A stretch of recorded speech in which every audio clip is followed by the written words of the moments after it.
comments? Any citizen comments? Did we have any citizen comments sent in? We did not. All right, so bearing no citizen comments, we'll close that and move on. Corrections to and additions to the agenda, do we have any? I don't. Corrections? Okay, so we'll move into our active agenda. Approval of minutes from August 8th, 2023. Everybody's had a chance to look at that. I did have a few just grammatical, and it's more like an alignment on the paragraph. I can just slide that over to you. That's just a few things. Okay.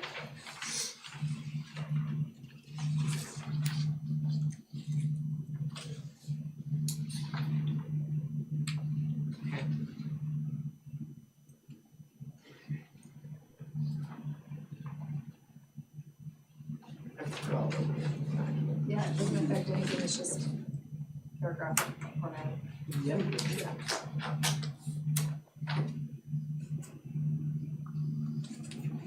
I move to accept the minutes as. Second. All right, so we have a motion and a second to approve the minutes of August 8th, 2023. All those in favor say aye. Aye. All those opposed? All right, so the minutes are approved. Approval of invoices. We have first invoice, City of Lewiston reimbursement for EOS 3 cost, total $17,755. Chairman, I have a question on that. I looked through and I see that they have two right here. They have $17,577 for Brighton Avenue Recon Stormwater for 11,801.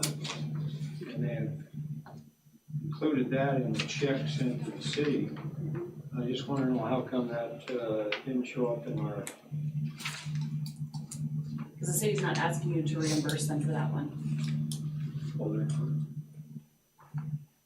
I'm not sure why they're not, because it is part of the Brighton URA, but in this case, they're asking just for the East Orchard Sewer $17,577.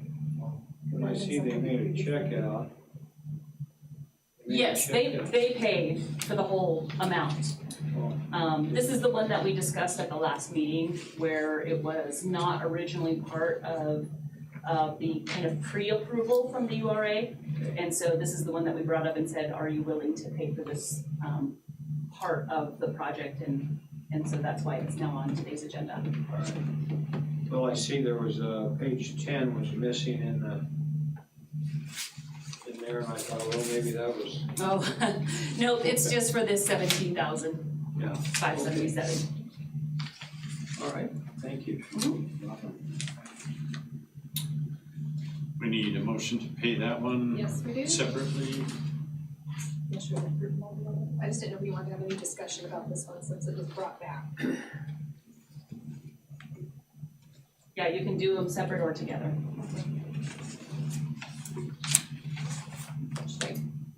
Is anybody opposed to me doing them all together? I just didn't know if we wanted to discuss this one separately since it, okay, so I'll just do all of them together, the whole entire approval of invoices 1 and 2. So the first one's City of Lewiston for $17,755, and then the second one is iCrim for our policy insurance invoice for $1,086. And risk management, Idaho County risk management, that's insurance. Director's insurance or That's board insurance? Board insurance. Board insurance. Mm-hmm. It's the policy, it's the annual premium. iCrim is a traditional, it's a group insurance that typically municipalities have, government agencies. I'll make a motion that we pass those. Second. 17,755 for the East Orchard sewer costs, and also iCrim billing of $1,086. Okay, so a motion and a second. Yes. All those in favor say aye. Aye. Aye. All those opposed? Motion passes. Okay, we're moving on to the financial summary, which was just handed out to you today, because we just got the information. And this just for information purposes only. I don't know if Jen has anything she wants to add.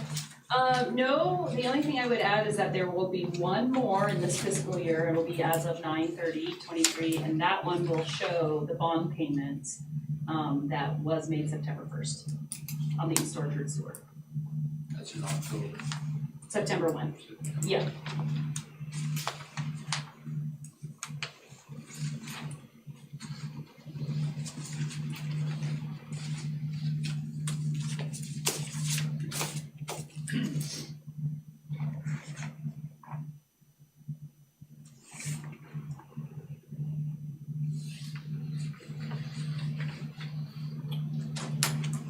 So next month's financials will show a decrease of the extra two. Yeah, this is yes, correct. This is as of August 31st. And so, like I said, there will be one more for this fiscal year, and it will include everything through September, including that bond payment.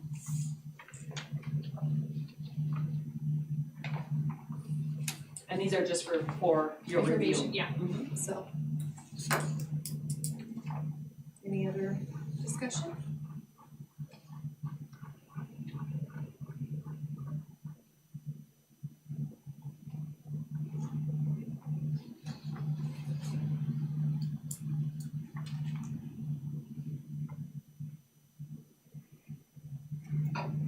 Just, I got a question, this is the first time I've seen this, so is this total of available funds down here?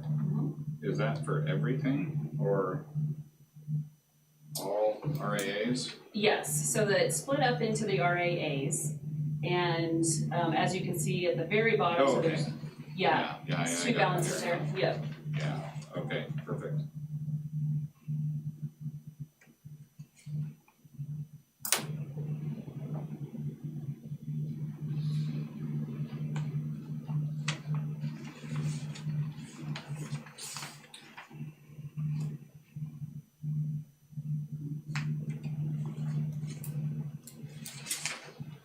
And as a recap, Mr. Chairman, if we decided next February or March and look at East Main again, and if we were to close that, then that balance would go back to all the taxing districts. Entities, that's.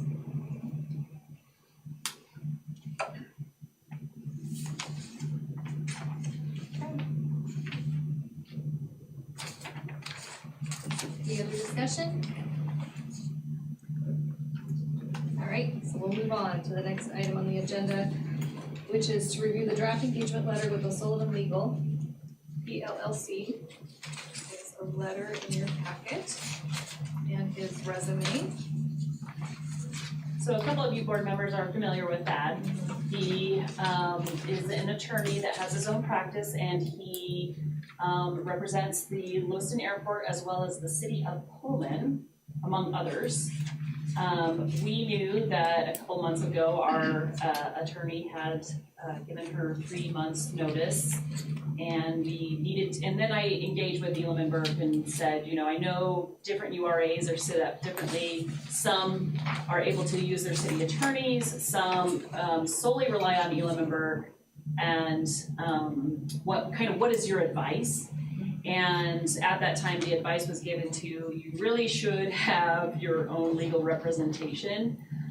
It makes things easier for an attorney when they are part of the process from the beginning instead of coming in cold on a legal matter that may come up.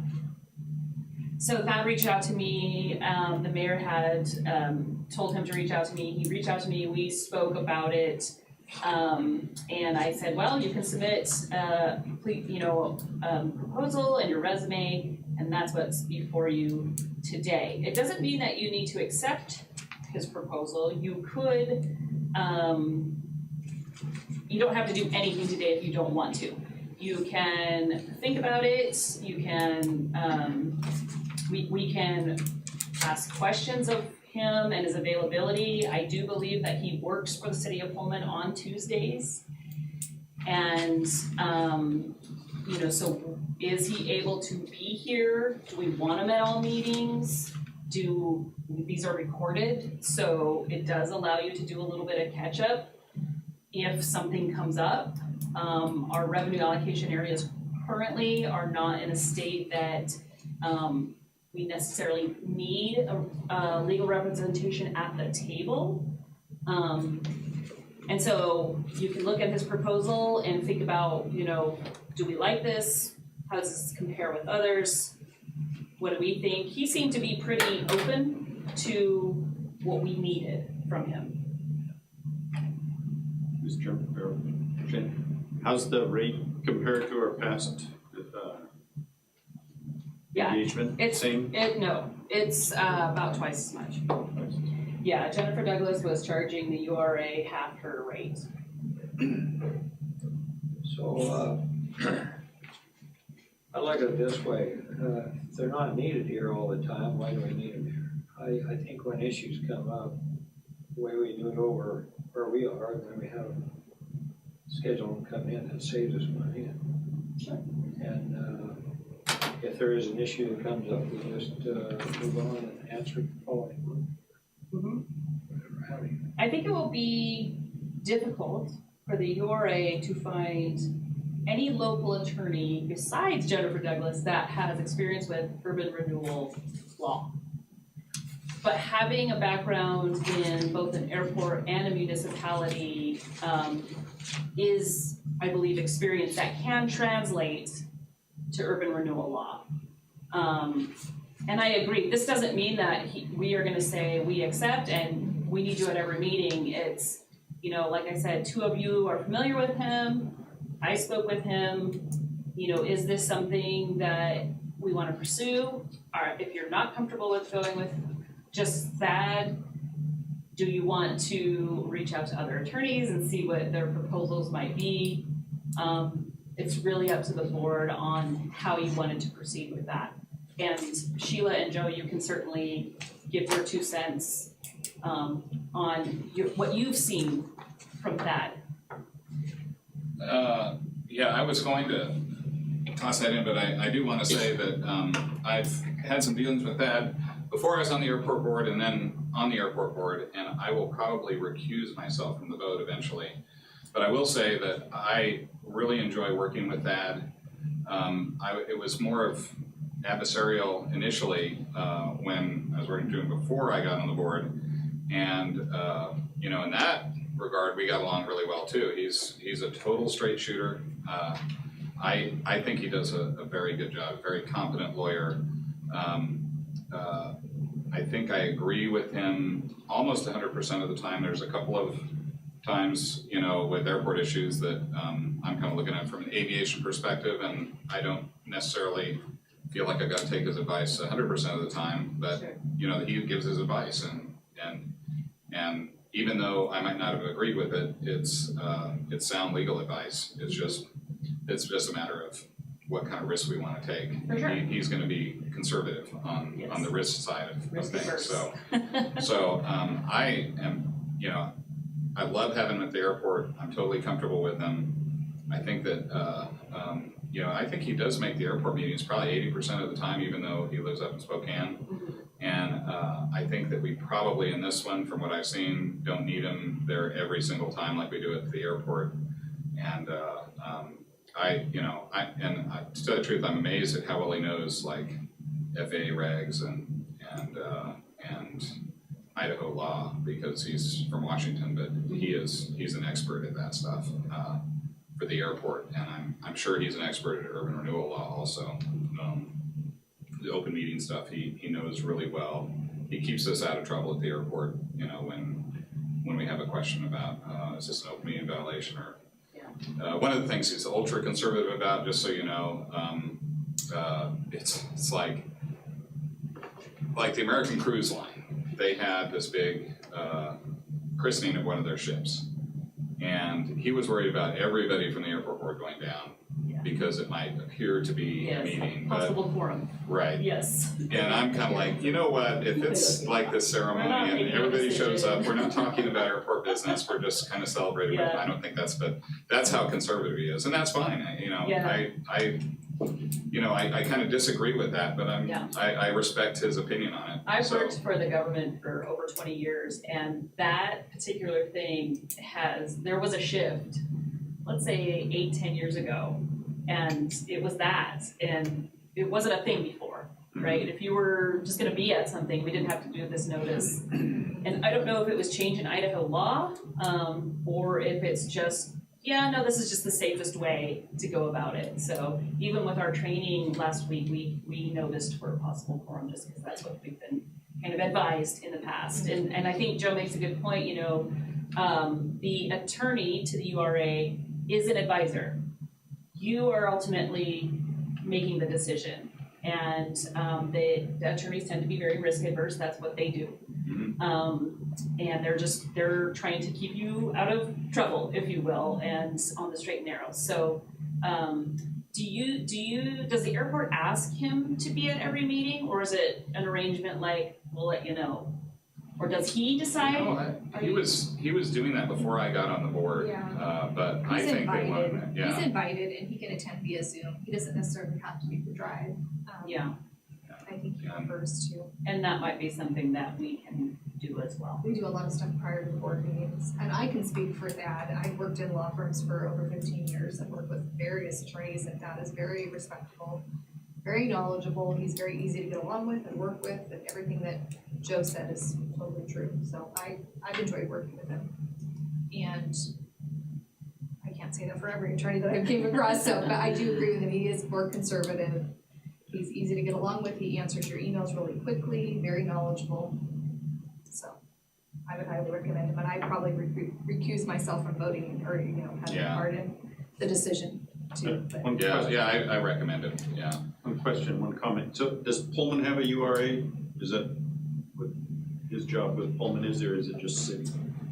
I got the impression it was for the city, not a URA. Not a, okay. They don't have one. I just got that information. They do not have one. And just notice that, like, Port of Clarkston, Port of Whitman have become ultra conservative. They will only bring one member at a time to function for this I see. supposed. Yeah, so it's kind of a trend throughout. Yeah, I disagree with that trend. If you look at the statute, it's when there's decision-making that's Right. happening, Yeah. is what it says, so. Like I said, but- it's been a weird thing for me as well. Yeah, so anyway, Okay. uh, So if you would like me to, I can engage with him, or you can, have a discussion on his proposal. one thing that I would like you to ask him is if he does travel down here, does he charge the travel? He said he charges half, yeah, I was gonna say so he does his charge rate Is half with the is travel? half Okay. when he travels. And then I will say this, that in our airport board meetings, he pretty much sits quietly until there's an issue that he thinks is a risk that we should know about, or we have a question for him, and he doesn't drive the meetings, 0% driving the meetings, so, and that seems like his role, you know, so. I don't know if you'd want to coordinate, like, you know, our meetings are on the same days, if we did them on the same days that your airport, if you want to consider that, maybe the price of travel would be lower. Yeah. Something to consider, but anyway. So, do we want to vote on this, or do you guys want to talk about it some more and have Shannon reach out to him? Yeah, you can have, you can direct me to, talk with him some more, although I think I've answered all your questions. Yeah. Maybe I haven't? So is this on our active agenda then? Yeah, it's section D, So or it's section 4, subpart D. kosher too. Yes, review of draft engagement letter with Little Silver. So basically, if I understood Shannon correctly, we'd be signing this to accept service from him, but that wouldn't necessarily mean that he would be attending every meeting, but he would be on standby for us to use him if needed. Yes, if you would like me to, what I can do, just like I have with the chair, I can discuss with him by phone, this is our agenda for this month. I'm not seeing anything, he might ask me some questions. What do you think? Hey, I'd like to attend by Zoom for the first one so I can meet you, or I'd like to come down for the first one. Yeah. I mean, if you're comfortable with me I feel like I'm on the same page as the board, as far as attendance goes for URA. And so if you're comfortable with me talking with him and saying, hey, we're interested, you know, and this is what we'd like to see, I can do that. So he reached out to you? Yes, the mayor had asked him, or told him that we were looking for a new lawyer. Yeah, and I didn't even know this was happening until the other day, so. Yeah. But I They were not approve. involved. Well, I would move that we authorize staff to continue conversation with this proposal. I'll second that. Okay, so I have a motion and a second for Shannon to engage with FAB to kind of discuss further about what our expectations are. And then we'll bring this back again for approval and for you to discuss it, or you wanna? Yes. Okay. I had to think about it. Okay, all those in favor say aye. Aye. All those opposed? Okay, motion passes, so we'll put this back on after we get more Yeah. details. And I'm thinking for the minutes, we both recused ourselves from that. Yes, right? and we recused ourselves. All right, so moving on, we're going to Brighton Avenue project presentation with Dustin Johnson, Public Works Director, City of Lewiston, Barney as General Manager from LOID. This is just for information purposes, we're not voting on anything. Just invite myself. Perfect. Barney, you can too. I'll stand up and chime in. Yeah, That's right. the majority of this. Sounds good. Sounds very formal of a presentation. It's mostly just an update of the progress of the project. So for those who are either new or watching today, I'll kind of start from the beginning. So Brighton Avenue has been a target for a project for many years. When was this district opened? 2018. 2018. So the project itself predates quite a bit before the RAA was opened. And so the project itself has been broken into two segments, 4th to 7th, and 7th all the way to Thane. And so the efforts so far has been in phase 1, which is 4th to 7th. And what has happened since the RAA opened, the city has been using surface transportation funds, STP funds.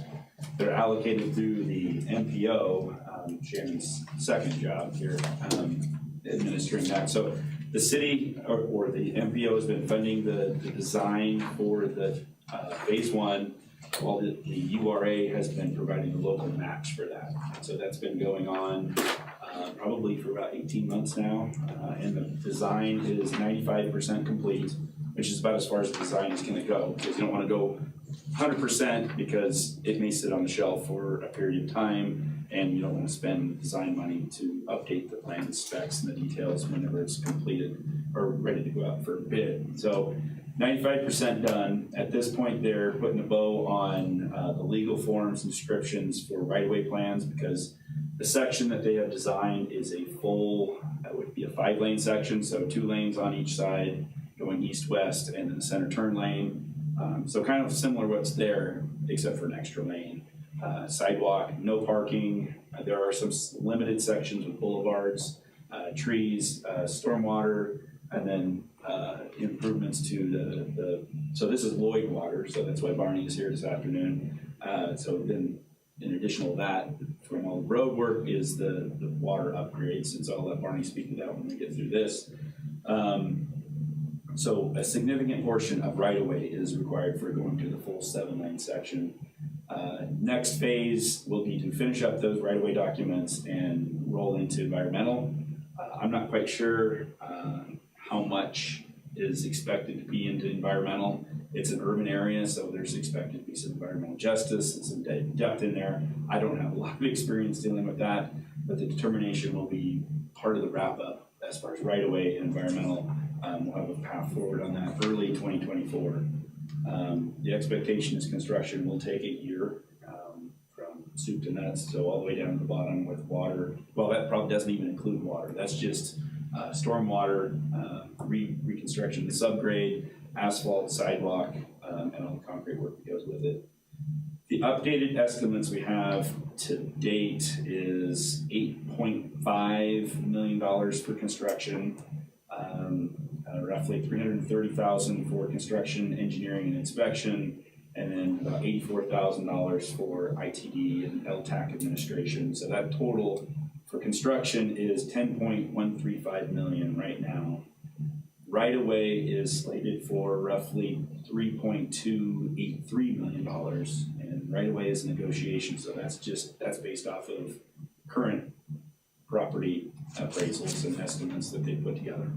Can I interrupt? Yep. Kind of curious, talking about right away, is there houses that have to be bought and? I believe so. Okay. Yeah, they're initially they ran and they just offset and went right down the corridor, and it was probably, well, I think it was 8 million the first estimate. So they've gone back through and trimmed a lot of that. That was an early number, but there are I know of at least 2, maybe 3 properties that are all out. So most of it, if you drive down the corridor, most of it is just, you know, you take that curb line, you pull it back 4 or 5 feet or whatever into the yards. But there are, at intersections, going to be a significant amount of right-of-way required. And I should have kind of spearheaded, you know, Brighton just in general. This is from 4th to Thane, is the revenue allocation area, it's number 6. The projects within this plan do include street widening with curb gutter sidewalks, water system upgrades, and sanitary sewer system upgrades. There has been no formal agreement with the city of Lewiston. However, it has come to this board by kind of ad hoc. We're going into this design, will you pay the local match? Yes. We do have an agreement with LOID for 50% of the cost to the water system upgrades as they happen. As Dustin said, the design is 95% done, right-of-way is at 3.8 million, and construction's at 10 million. This is from 4th to 7th, this is just phase 1. In the plan, it does talk about how the URA would do the matching funds. So when they've done, that design was, I think, $1 million. Yes. And so in Idaho, federal funds are matched at a 7.34%. The other organization I work for kind of helps fund projects. This is one of them. And so because they're in this federal queue, they have been able to do this design so far with the 7.34%. However, when you're in the federal realm and you only have, let's say, $500,000 allocated to this area every year, it takes a while to accumulate $3 million, $10 million, especially when there are 2 other projects in the queue prior to Brighton. And so I don't remember what day you gave a presentation, but it was back in July to the city council about where this is if you solely pay for this project with federal funds and URA funds. It's going to take a while. In fact, I think the full build out was like 2053 to Thane. That's obviously way beyond our term, right? And so one of the reasons I asked Dustin to be here is that, you know, we're looking at these plans, we're looking at what are we doing, how are we proceeding. We need to talk about these plans or where we are at least once a year, if not twice a year, even if they are just sitting and waiting for funding to be realized. So that's kind of where we're at with this. I think there's going to be some strategy, hopefully some strategy moving forward. I know the city has put in grant applications. The state has one out there that could take those other 2 projects out of the queue, and that would speed up the process for Brighton. But when you're only getting an allocation of about $500,000 a year, you bank till you get to the 3 million for the right-of-way, and that's just an estimate. And then after that 3 million, you have to bank again to get to the 10 million. If it's $10 million, you're only getting $500,000 a year, that's 20 years. So this project is way beyond what initial concept estimated. And a lot of that is just, we're in the post-COVID times with construction costs, but we are also way beyond, as years go by, inflation happens. And so, wanted to have Dustin here and kind of just give an update on this and tell you where it's at on the city side. I know, Jim, you're well aware. And then also Barney, with any plans, how does that lengthening out affect your desire to upgrade those water lines? I think initially, and correct me if I'm wrong, initially it was like, you're gonna open up the road, great, we need to, do these water lines. But if it's 20 years from now, we might do something different. You want me to go now? Sure, yeah. I'm Barney Metz, I'm the general manager for LOID, and appreciate you having me back, and appreciate the partnership that we have with the URA and the agreement that we have. And we've worked really pretty collectively together with the city and the URA on this to figure out where it goes. In the ideal world, we want to be the perfect stewards of the patrons and the taxpayers' money. So in the ideal world, we'd tear up the road, Lloyd would come in and put all of our stuff in the ground, and the road people would come right behind us. But coordinating that and making it possible without putting the city at risk is not feasible. We've worked really hard with the city engineers, and Dustin and I had a meeting about this here the other day, talking about it, but there's no way for us to coordinate and stay ahead of them and not have some type of legal protection for the city of Lewiston. So we are gonna waste a little bit of taxpayers' dollars in the fact that we're going to avoid, like we're gonna come through before everybody else at some point, lay the new water mains in place. It's gonna get repaved, which is the waste of taxpayers' money, only to have that come back at X amount of time later and rip back out and the new fancy street put in. And so there's just no way around it. We coordinated on the big roundabout up at the end, at the south end of Thane, and that worked really well, but it was just a roundabout size, and we were able to coordinate with them. But us, if they had a great contractor, it would probably be safe for the city. But if you get a contractor and you have to take the lowest bid, and that happens to be a change order happy person, they immediately can start change ordering. Hey, Lloyd's holding this up, Lloyd's doing this, and the city has no recourse against Lloyd specifically or against the contractor. They can end up paying and costing the project more. So that'll be the only thing that I think that we do that's inefficient. When the district was laid out in the early 1900s and then rebuilt again in the 40s, all the big trunk lines for water were put in what was considered the alleyway. So that's the streets, Birch, Alder, Cedar, and all the main streets, the 60-foot wide streets, typically got small mains because they only fed 4 farmhouses. So you didn't need a lot of water there.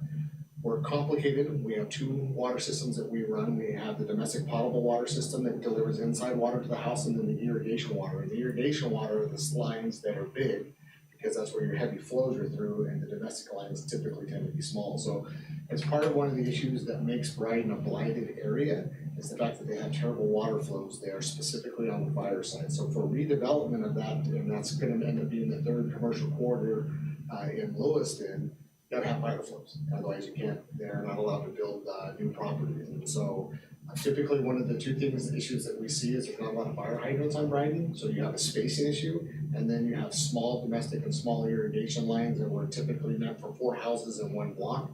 They can't carry the fire loads that are necessary, so we will upgrade those to, both of them will be end up being 12-inch mains, just so we get volume and pressures there. Pressure is not so much the issue, but volume is the issue that moves forward. And so we think we have a plan, and that's probably what we will end up doing is we have 3 huge projects slated in our queue right now. Brighton is number 3. We're flexible enough that if we have to, if all of a sudden we saw movement on the city side, we would reorganize our projects and go get the 4th to 7th Street done and out of the way so that we're out of everybody's way. And there's enough funds that are starting to be accumulated in that RRA that at some point we can also come back and submit our portions of that for that, because what that does is allows us to leverage those funds and get more footage of pipe to get that out of the way. Realistically, if push came to shove, the 400 block of Brighton could be adjusted. It's at the end of the district, it's at the end of the line, but we know that Halfway Park is someday going to develop into something, and obviously they're going to be good water flows there. The 500 block and the 600 block of Brighton, we got junk that's in the water there now, and it's bad. We have bad pipes, small pipes, they definitely need to be replaced. 7th to 10th, same situation. So when Tullamore and Kinsale came in, they had to pull water off of it's airway there. Yeah, they had to pull their water off of airway just to get enough fire flow to even build those buildings. And most of the 1000 block of Brighton up to Thane is already done, and that part of that is when the new bank came in, and some of the development to the north of there, and some of the development that Steve Carlton did, some of that stuff got redone, but there's a couple of little chunks in between that definitely need to be replaced there as well. But our goal is to be as efficient with the money that we can out of our partnership with the URA. Obviously, the more funds that can be left in the pot, just help at a cost, because unfortunately, Director Johnson has the impossible task of building roads cheaply, because that just isn't right. So Barney, if, let's say it did take the city 15, 20 years to get to Brighton construction, We'll get it done before. that was gonna be, do you have any idea of when you would go in? No. Cause you said it's number 3 in the queue. Yes. Okay, and so you don't know like how long those other 2 projects would take? Yeah, so we're experiencing tremendous growth on the east side of the orchards, and we're all 5 acre lots, Skyview subdivision, Canyon Crest, Northeast Crossing, all that's going in. And so we have a huge project to deal with our upper end, which needs more volume, more capacity, and we have to deal with our growth there. And then we're still involved in a 40+ year litigation between us and the Dispersed Tribe and the federal government. And the first solution that's on the table is not working out as expected, so we're looking at solution 2, which is potential river pumping station out of the Clearwater. And at some point in time, we're gonna have to lay pipe for that, and then that would. So we're pretty flexible. Our number 1 project is getting that East End project done, and that'll take us 3 to 5 years. But if Brighton came up, for us to get out of the way, we would pause that one, go over, take care of Brighton, and then come back. If not, it depends on where the litigation on the one goes, where our Zone 8 project goes, and then that. So when we stay in communication with the city, because we definitely want to be ahead of them. We can't move as fast as a contractor can. Our forces are smaller, but we're fairly adept at what we do. We lay water lines really good. We do terrible jobs paving roads. So we want to make sure that we're done and out of the way. And ideally, the only way this could be any better if there was some safe way for us to coordinate with the awarded contractor and just basically lay water main ahead of them as they're coming behind us, and then we wouldn't have that extra repaving cost. But there's no safe way for the city. But if I was the city, I'd tell Lloyd it ain't happening. Does LOID ever contract this stuff out? So We typically don't, because we're cheap.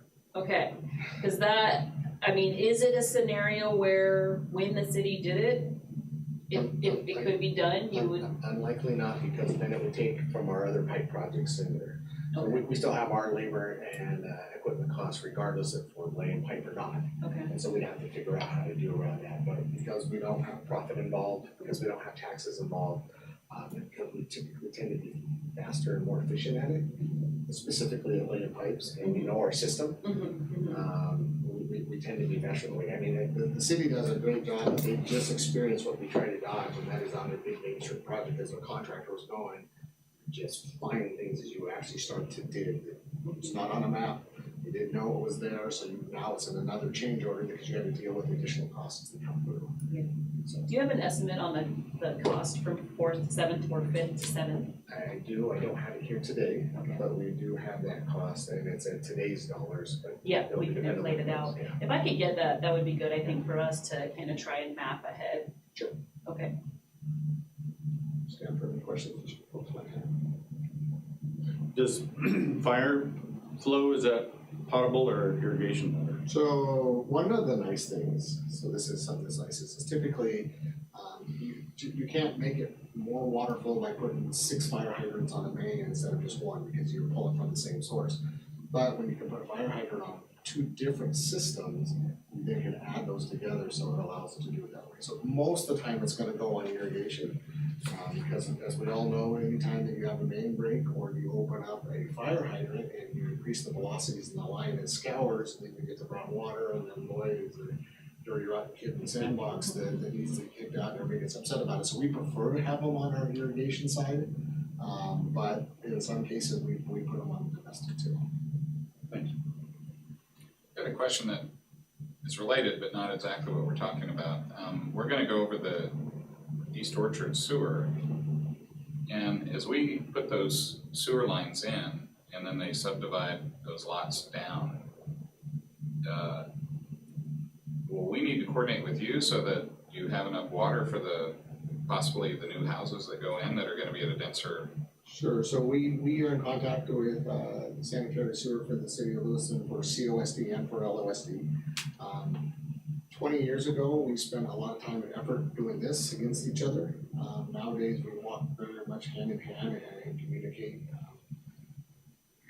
with both of them quite regularly and with the staff on numbers that are more direct, specific to each of those areas out there.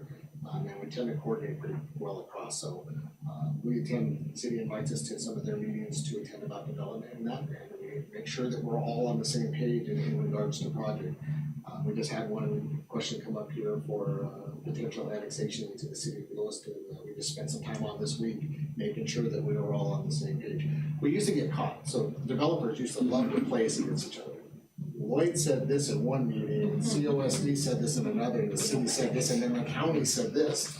And so now we try to work really hard between all the professional staffs to let's talk together in the same room with the developers so that they can't come back with fitness against one another, and that has really stopped the majority of that. So we do a really good job with that, I think. Well, that's great, but what I'm considering is, we're gonna have some options for which lines we lay. And I'm wondering if coordination with Lloyd is gonna So need to be part of that the initial talk decision. about how much water to push the material through the lines is not, anything that's there now will handle that portion of it. But we do talk about that. So one of the discussions that we had with the development that's trying to come into place now is there enough water to service that, and do they even have the right to it? So the developer at the time went through the annexation process, did not finish it after 90 days for Lloyd, that becomes null and void, so you don't have a legal right to water. They submitted their application to the city of Lewiston with the understanding that they still have water, and our discussion with them is they can get the water, but they need to go back through the process, but they don't have a legal right to water today. So most of what's gonna come up, like in your guys' discussions on continuing the sewer lines, would be new development rather than existing. Is it right? That's exactly my question. And so you're wondering about capacity. Yeah, so when new development comes in, that is a conversation that we have with Yes. Lloyd, because we have a series of meetings before any sort of new development that actually occurs. So we have a development review committee, there's what's called a pre-application meeting for the actual subdivision. So Barney comes and hangs out with us a lot, to figure out how we're gonna make everything work. Right, but I guess my question is, like, if we get all these options of it, we do this line first, or that line first, and then we vote on something, because we've got these 2 5-acre lots, and now, the bang for the buck is they can be subsidized or subdivided, and then you guys come and say, oh, well, that's not gonna be in our priority for the next 5 years. And we have that discussion openly. Yeah, right. We let them know what our capacities are and what we can and cannot do, and then if we can leverage a project that you guys are doing along with one of ours, then we try to coordinate those and get them done. Right, So and I'm sometimes wondering if that those- information will be available when we make our decision. Yes. Okay, Yeah, I mean, if it's coming to you by that point, the professional staff should have figured out that everything fits and goes together and that those capacities. And what we're looking at today, Barney, just so you know, for East Orchards, is kind of like, where do we go from here? And we're trying to do the lookout for the whole term. And so, possible segments, design, so we're looking at it. And so I think, you get these agendas from us, and so anytime we're talking about East Orchard Sewer, it's something that you'll be aware of. And we get really good information from the city sewer staff to let us know what they're planning on trying to do. And again, we actually just did a small segment for a developer on 22nd and Powers. There was a small extension on Birch for sewer. And we said, let's try to get us in the same boat so we can get this together. And we have a publicly elected board, and we get some pretty tough questions. Both you should be asking as well. But the way that the street got cut, one of my board members just insisted that we left or paved a strip of asphalt in the middle of nothing. And I was like, that's not really what it is. That's just us cutting around everything because they're going to come back and rip out half of that to get the sewer down on the other side. We just didn't want to take out more than was necessary at the time.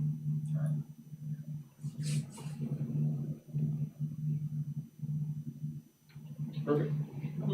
Thank you. Thank Thank you, Barney. Thanks. Anything else for you? No, the only thing I would say to kind of go on is that we're kind of stuck in a timing issue. Barney did a good job kind of outlining what his schedule looks like. We are short of funding, so we don't have that $10 million, $13 million to start the project. The city has reprioritized kind of after that discussion of how we're going to start funding capital or some grant applications. And so my hope is over the next year or so, we kind of get a little bit more clear picture of what Dryden looks like as far as a construction schedule. We can do better than 2053, so we'll step that back.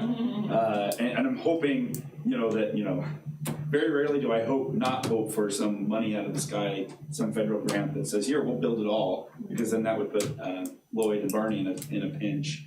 So to try and kind of thread that needle where we have the funding available, the city's making progress, and we have environmental and right-of-way, while at the same time we can give LOID a clear, all right, it's looking like 3 years, we'll start ripping it up and giving them a path forward. And then at that point, I think we'll have a much more robust conversation with the URA of where you guys are with the increment, where that increment can best go to fund, if it's Lloyd, if it's the city, if it's something else, to get this thing off the ground. And then if that includes, and of course, I've already gotten feedback of nobody wants phase 1 and then phase 2 sits there for 20 years, 30, 40 years. So how we can leverage the wins that we get in phase 1 into phase 2 and just kind of keep that moving forward. So that's where we're focusing right now. I got a question. I'm the new guy, but what exactly is the project? Is it, did I hear that it's to make Thane, or to make Dryden 4 lanes? 4 lanes plus a middle. A center lane, okay, so that's the big one, and then all the infrastructure that goes kind of. Yeah, the undersized stormwater is a big thing. If there's a lot of flooding out there, sidewalk through the whole corridor and then curb gutter. There is no parking included in that. And the LOSD is improving some of their sewer stuff too. Yeah, on the kind of further west side. Gotcha. But you're saying the 10.135 million is just for fourth to Thane? Correct. Or to seventh, or fourth? Fourth, yes, not fourth to think, fourth Fourth to to seventh. All right, Thank thank you. you, appreciate it. Thanks. All right. So I guess we will move on then. Thank you for showing up and sharing all that.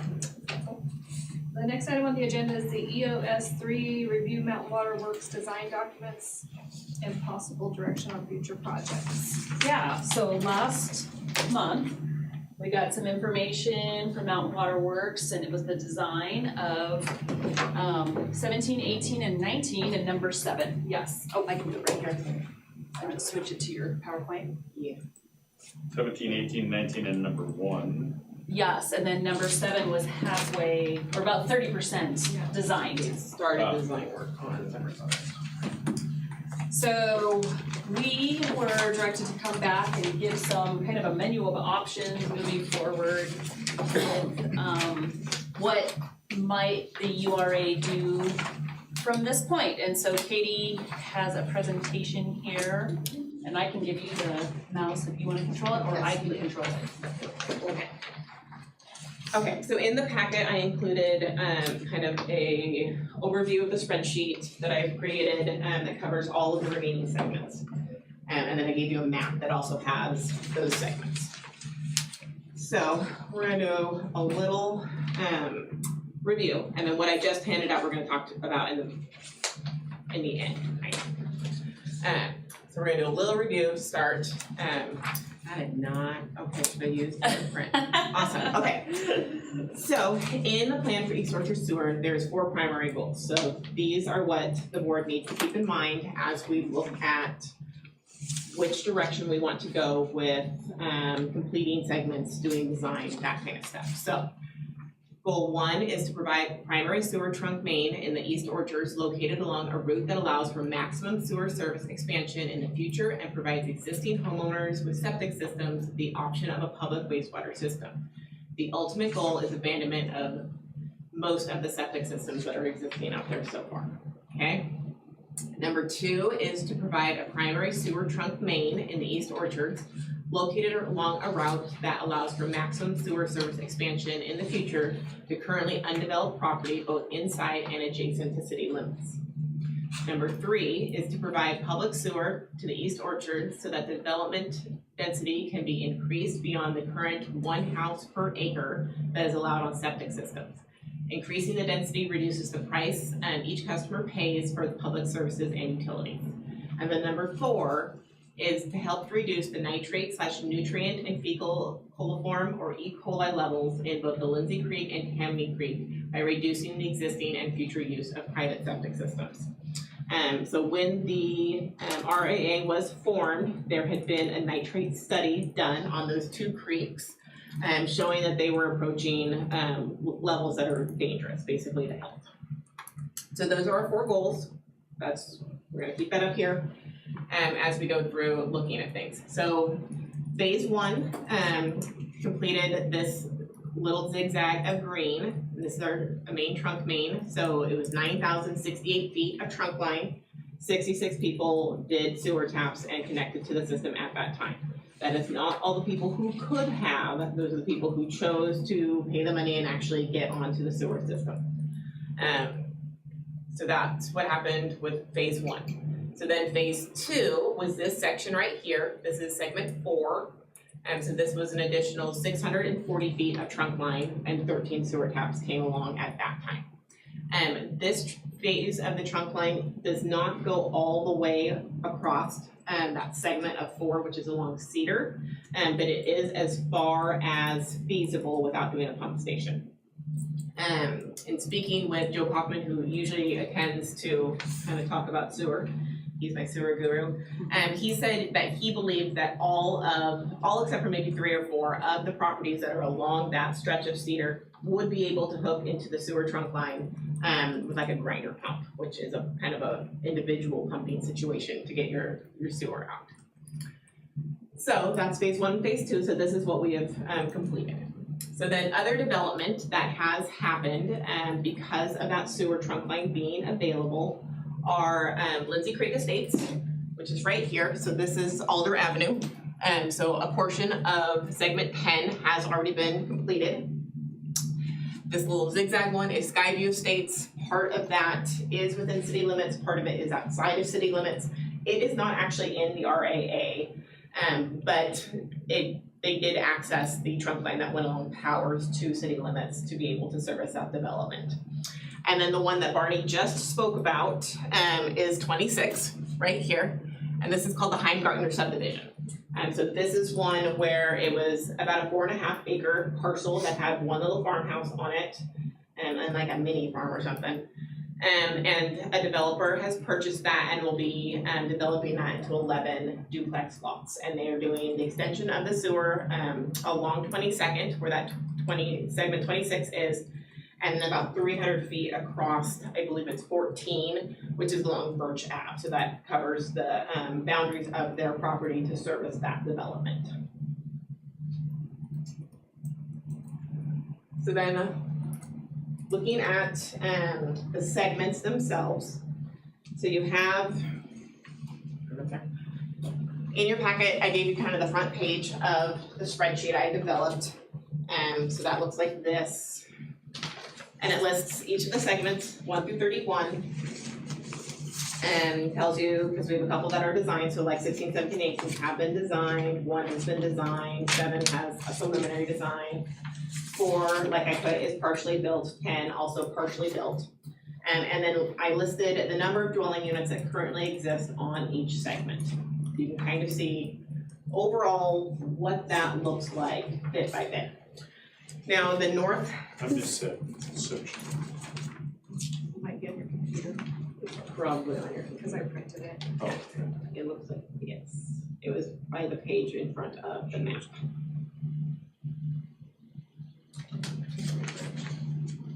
So if you look at those segments in conjunction with the map, you'll see that the north to south segments have fewer existing homes on them than the west to east segments. The west to east segments have quite a bit of density to them, especially in ones like 9 and 12, And I believe like 15 and 16 and 8 are all in the high teens. So they have quite a few homes on smaller lots currently being serviced by individual septic systems.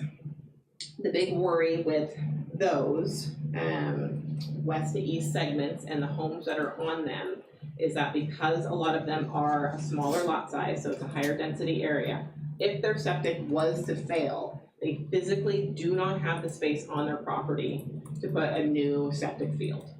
And so that's part of the concern from the city with like the idea of bond nitrates and just the idea of being able to replace your septic system. If you don't have the space, public health will probably not approve a new septic system, and then you're kind of forced into the idea of having to go after sewer. And currently, given where sewer trunk lines are, you could be several blocks away from sewer. So, goal of the project is to try to get sewer as close to you as we can, if not where we can immediately service you. So that's delineated by segment. And then what I just handed out is kind of an idea. We're gonna do this by maps, but I kind of wanted to just review because I didn't put this spreadsheet on the slides. So we're gonna look at maps that kind of reflect the little tiny narrative that is at the bottom of these.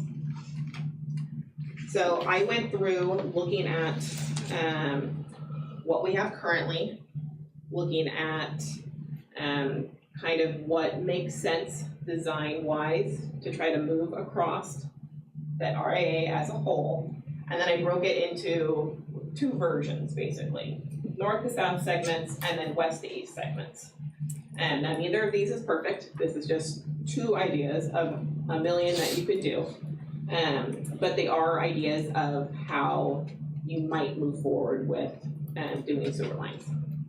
Now, like I said, north to south segments have fewer existing homes on them, but they are smaller segments. And so in speaking to Public Works, when you look at the cost of doing each of these segments, you're probably going to be about half the cost to do a north to south segment than you are to be doing a west to east segment. So you're looking to double that cost if you're doing the west to east segments. So there's not a way, unless we get way more increment than we ever could believe, we would need 3 times the projected increment to be able to do all segments. So that's probably not gonna happen. So the board is gonna have to make some decisions about what's gonna be the most comprehensive way to get sewer installed and designed, if you choose to keep moving. So,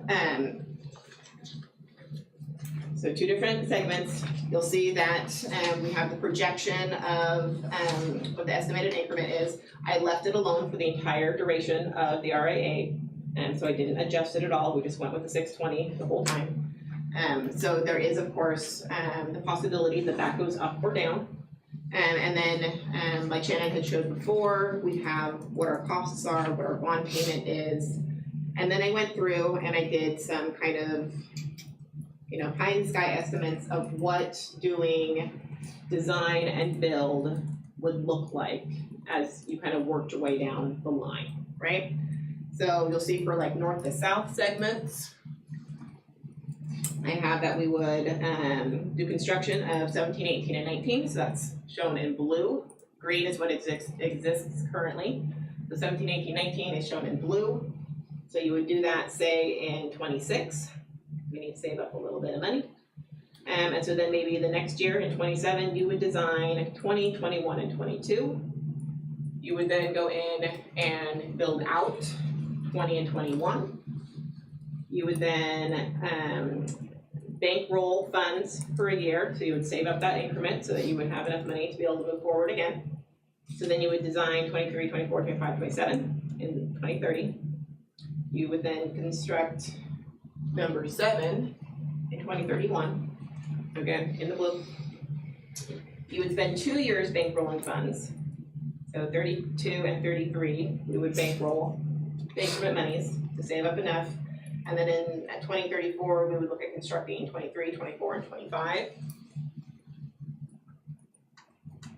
And then we would again bankroll funds in 2035, and in 2036, as we're coming to that end of term, which is in 2037, we would look at constructing 22 and 27. So that's what your total build out would look like at the end of the term in 2037.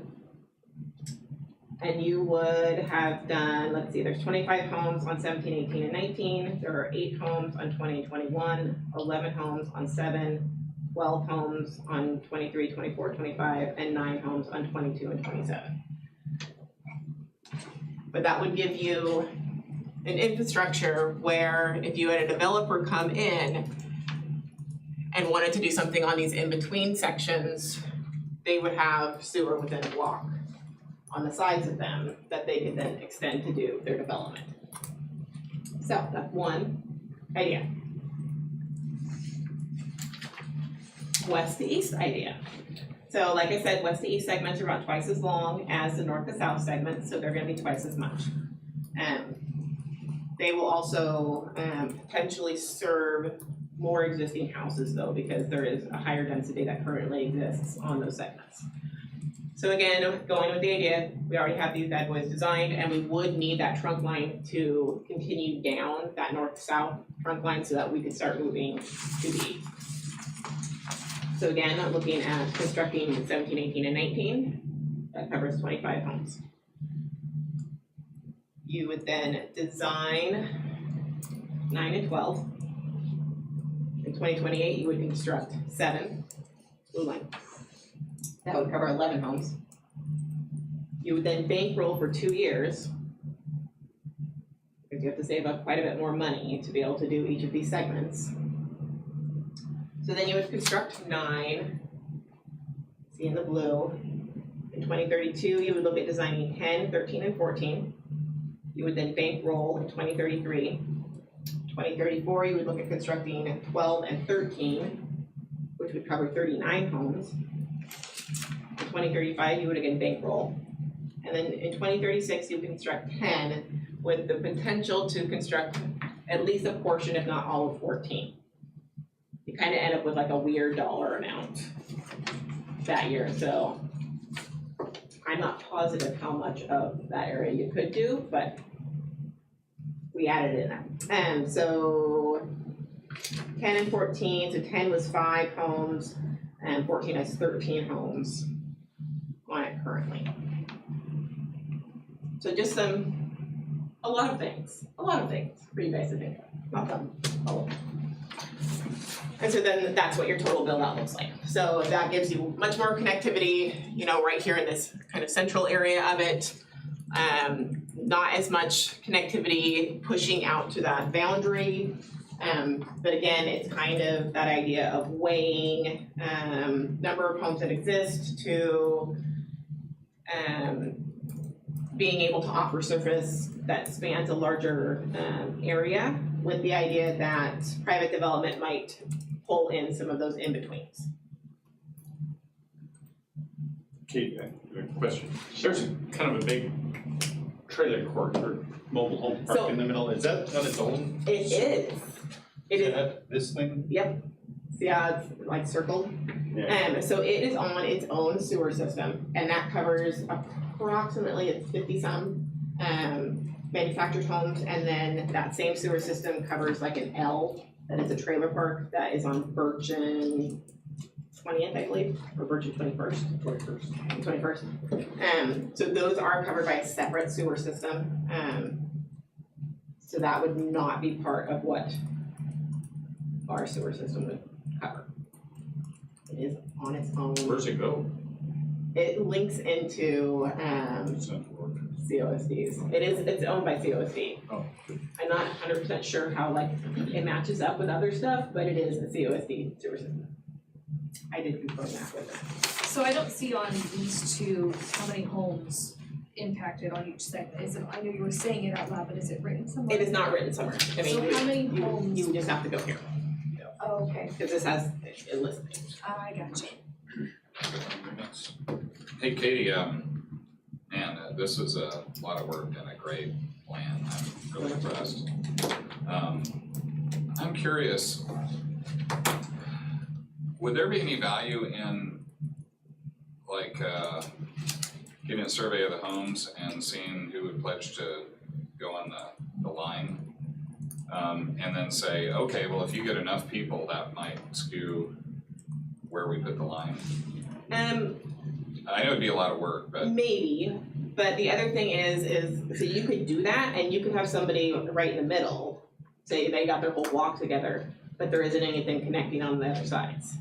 right, So it's like, that might not ultimately work out, because say you got 8, a bunch of people in 8, but we don't have 7 yet, and we don't have these ones yet, so 8's just hanging out by itself, right? We haven't gotten the connections to it. right. So, my understanding from the previous segments and phases that went out is there was a large amount of public outreach. They did some, public meetings and stuff like that.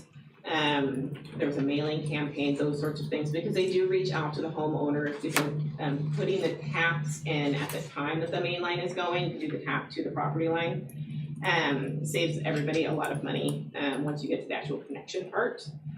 So that's something we would probably encourage the board to want to consider when deciding which segments you want to do.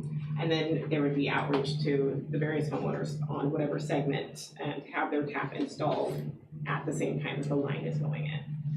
Yeah. Absent that, I mean, I'm looking at your plans and, they seem logical. I wouldn't know how much input we could give. You're kind of the wait, expert. yeah, we're gonna get there, 'cause I'm not the expert, I just like numbers. Yeah. But then the other thought I had was, we have probably the as-built someplace, and maybe look at the age of the septic system, saying, okay, well, these would fail first, and maybe that would be the trunk to do. So I don't know for sure that we do have the as-bills. The health department is who is in charge of septics, and they don't always have them for every property. Really? Okay. We've run Because into that that would problem be the only before, other where we have piece not of been able to information find I think might be good, I mean, it's definitely something that we could ask them if they have them. I don't know that they have all of them though. We've run into that with other projects, trying to Right. figure out where a septic field. Well, what data they have, like, just, here's a septic, it's been there for 15 years, as opposed to one that's been there 5 years, that, if I was a homeowner, I'm thinking from the homeowner's perspective, I just spent all this money on a septic system, and I want my other 15 years out of it, and not have to pay, the monthly thing to hook to a line. But if you've got a lot of older houses and their septics are 25 years old, that might be the impetus that would push right, it towards that, yes. So, there are those, I'm not even gonna call them options, there's these 2 paths that you could go. There are other paths you could go. I doodled out the idea of money wasn't an object. If we were not concentrating on just getting the 620, you could do a whole lot of other things. And truthfully, it's probably not going to be north to south or east to west. It's probably gonna be a combination. You're probably gonna do another zigzag kind of situation. And there's a bunch of factors that are gonna go in there. So thinking forward, so at the last meeting, Joe Kaufman had brought up the idea of, so he brought forward, you guys paying an invoice that was for rock boring. And he floated the idea of having a full rock boring study that would cover all the segments. So that's one of the options we would like to have you consider. Doing a rock boring study for all the segments. This would be good because this could tell us which segments are the most feasible to do. He even mentioned just in the design work for 17, 18, and 19, 18 has rock a lot shallower than 17 and 19 do. So they'll have a few more problems getting that sewer line through that piece than the other 2 pieces. So if we move forward with a rock boring study, you could figure out where your problem areas are, where you're gonna get the most bang for your buck when it comes to laying pipe in the ground, and what is going to be kind of the easiest path to go, right? Because it might be that, yes, we wanna do this and this makes sense on paper, but does it make sense in the ground because of rock and topography and other things, right? So that would be an option, is to do the rock boring study, and we would probably encourage the board to also look at completing the design of segment 7, also because it's been partially done. At this point, it would be less expensive for that design to be completed as part of the current project, and rather than sticking the 30% on the shelf and then wait, right? Because then they're kind of starting over. You can also do nothing. You can pay off the bond, pay off the debt, you can close the revenue allocation area, and choose not to go forward with any more of this project. If you went with doing the rock boring study and then completing that design of segment 7, you know, we talked about there's not enough money right now to go forward with another construction project, but you sit on it, you accrue that increment so that you do have enough so you can move forward in a year or two and do a couple more segments. And so pending that rock boring study, that would help choose which segments you want to move forward with in both design and build. So, yeah. Katie, so there's quite a little plateau of farm ground in 7. Have there been any applications to develop that?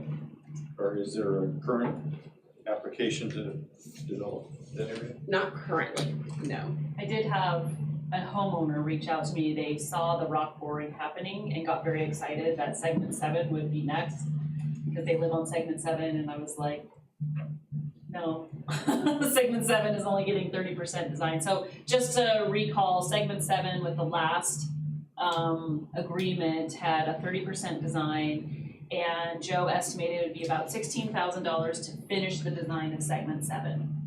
And so that's why we're suggesting that you do consider finishing the design for segment 7 since it's a 30% concept done. And if you don't mind, the part of the reason why you might consider doing the full rock boring study is that if you don't do it and have it done, what happens with your designs as you move forward is that they take longer and they're more expensive because you have to do that rock boring to figure out where to go.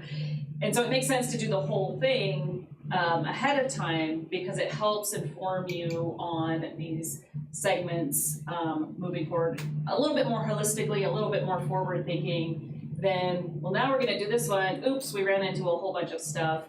The other reason you may want to do a rock boring study ahead of time is that, I don't remember if Joe said this or not at the meeting, but he had a heck of a time getting somebody to do the rock boring. And that could have been two things. It could have been availability, could have also been that it was a pretty small job. I asked him what you would estimate for a full-blown rock study. He said about $80,000. Yep, so that goes to design and build without study. So that's what we have been doing. We've been designing, they've been doing the individual boring for each segment as we go along. And like Shannon said, that's potentially more expensive because they have to do it for each segment separately. Could also be a longer design window, like Joe had mentioned and Shannon just reiterated. And it was difficult for them to find a company to come do that work. So going back to your question about 7. So the importance of 7 is not maybe so much that you would have development going north, but that if you develop 7, that opens up the ability to serve 23, 5, 8, 24, 11, 29, 30, and 31. My house. That would cross the bridge basically to getting to this most eastern segment of It property. seems like 7 is a critical one to do. Yeah, because that's the most northern of that section, right? And that opens up to you being able to continue your trunk line for this whole ladder of folks over here. So here's another thought. If we have a place that's gonna develop new homes, then that's going to add to the property and increase the revenue of the allocation area, and then that additional revenue may make it feasible to do more of the segments. So Yeah, so is there any way we went with a very, incentivize development? I think installing sewer incentivizes development, for sure. Oh, yeah, but I'm like thinking if we say, okay, we know that there are these lots on this one particular segment. Perhaps saying, okay, if you decide to do a housing development in this one, we give you a break on the hookups as we do this. And then get people to want to come in and develop that, because to me, getting those new homes in helps everything that we want to do that follows it. Whereas hooking up to existing homes isn't gonna add to the amount of revenue we get out of the area. And then maybe that would finance hooking up some of the existing homes. It's weighing that, like Katie Right, said, right. you do north, south, east, west, it's weighing and both of those goals, I'm not sure if one's more important than the other. That are we trying to remediate the blight? Or are we trying to increase density, or are we doing both, by what we're doing anyway? You know what I mean? Right, And so, I think, again, the rock boring study will tell you depths that might lead to decisions moving forward. Staff is just looking at this like, is there an appetite of the board to continue on? And what does that look like moving forward? And we're not necessarily tying ourselves to either one of these scenarios, but just kind of throwing out possibilities moving forward through the end of the term. And so I think that's for us is like, do we have the appetite to move forward?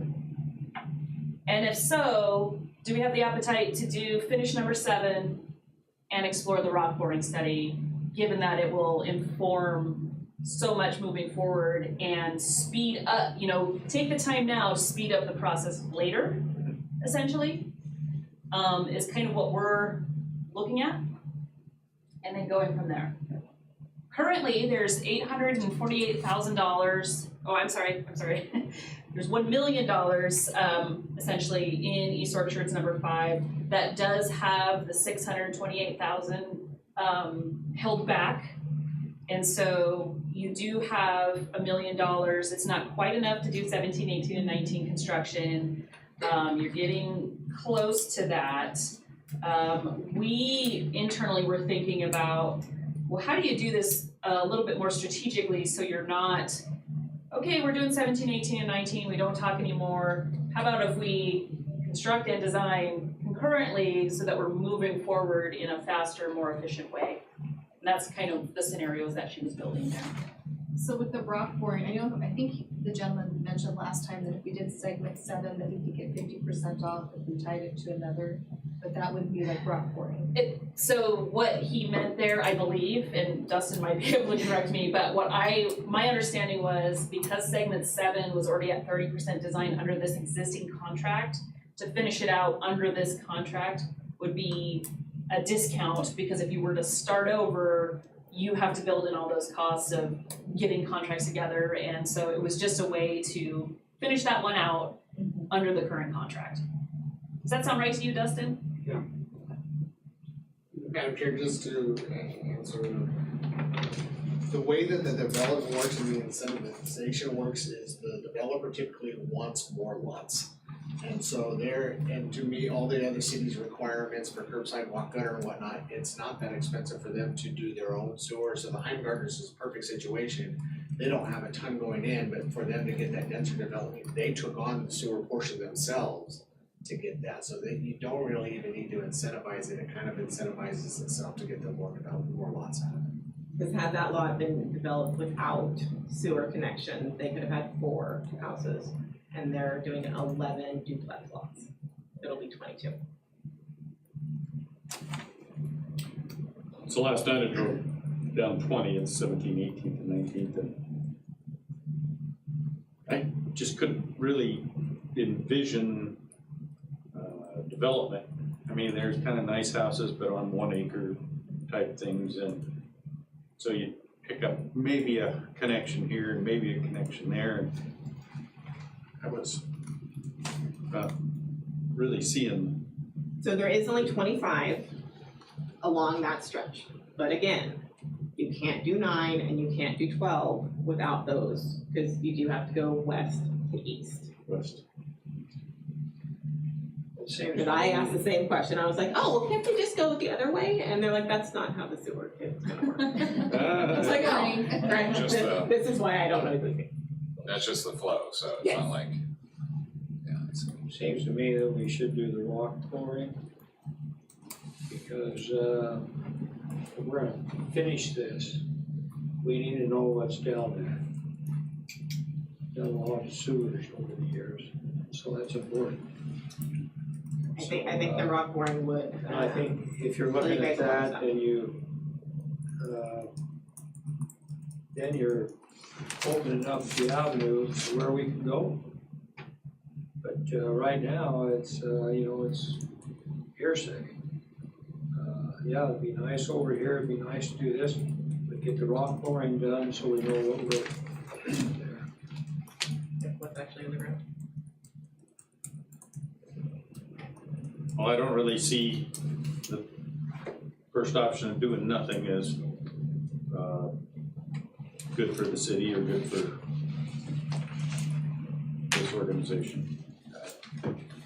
Whoever thought of this revenue allocation area, it was pretty well thought out and it had reason behind it. So I can scratch that one off.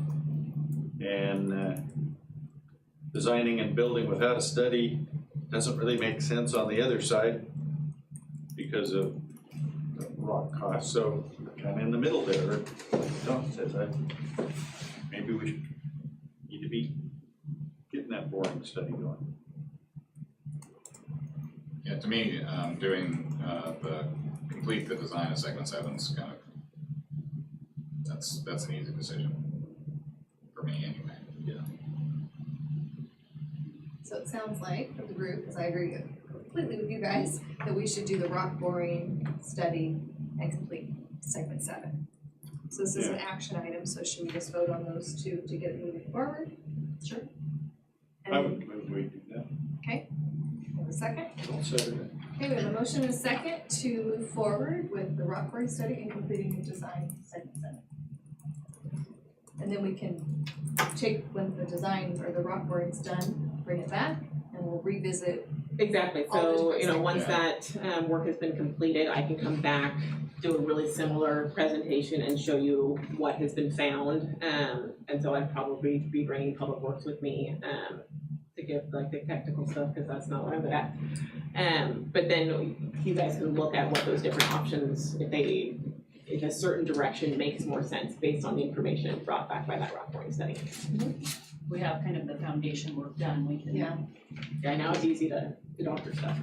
That segment 7 looks kind of prime for development. It Yeah. was There's a lot into it. kind of a farm field that got chopped up enough to where it doesn't really look like they baled. It's like Russian thistle for hay there this year. Didn't really farm it and it's not developed, but it's fairly flat. Looks like a pretty easy place to develop. So do that. Yep, so all those in favor say aye. Right? All those opposed? Motion passes. Okay, so we'll just go to unfinished business, which is board member comments. Anybody have anything? I don't have any comments, because I have to do an agenda meeting here in about 8 minutes. Okay. I have a comment. I showed this URA value chart at the city council working meeting yesterday, and it kind of shows what the quantitatively what value the URA is. And it would be interesting as we get farther along to try to apply some assumptions to our current projects and see what this chart does. But I think it's going to be a lot of work, and so I'm wondering if anybody would want to volunteer to be like a point person for each of the projects. And I would volunteer to do the downtown project, and then maybe that one person kind of deep dives the project that they volunteer for or assigned to, and then be a member that kind of reports to the board on the progress or ideas that they have after deep diving. Because really, like this one, Katie's doing a great job. But I'm like amazed at how complicated it is and the options and everything. And so that might be a better use of everybody's time if one person kind of shepherds one project and then deep dives it and brings their ideas to the board. And like I said, I would volunteer to do the downtown one. That's one I've studied the most. But we don't have to decide now, but that's an idea I wanted to throw out. So we can discuss it and maybe bring it back, Yeah. probably as an action item from board members, I'm assuming. And then I just want to compliment Shannon. the talk with the city and council went great yesterday, so I think her presentation was fantastic, and they seem to appreciate it too. And I think that giving that visibility to the city council is gonna be really good for the URA, so. And I appreciate your input on it. Oh, And yeah, enthusiasm. that was fun. I'm glad you called me, I forgot about. She texted me and I got there just in the nick of Oh, time, great. yeah, so. Did you have any comments or? Okay, so staff comments? all meeting long. I know, staff comments? Yeah, we did the presentation, it went well, I think, there were no questions from the council, not at the end anyway. Tried to make it into a digestible kind of way, there have been a lot of comments from council members or others, and certainly they are very interested in trying to show the value of the URA, and I know this board has talked about that as well, so moving forward, trying to make an effort to do that. Also, at the next meeting in October, we will be talking about downtown. As you know, we are trying to kind of keep all of these RAs kind of fresh in our mind. East Main is, put off till March, unless somebody wants to bring it up for a reason, that's totally fine, we can put it on, but we will start talking about downtown, and just kind of going through what it is, what it looks like right now. It's only has about a year of increment in that revenue allocation area, so. And that's on the 10th of October. Correct. All right. Okay, so I guess with that, the meeting is adjourned, we'll take a motion. Yes. So move. Okay, Second? all right, all those in favor say aye. Aye. Aye. Okay, motion adjourned. Meeting adjourned. And let's see, some log off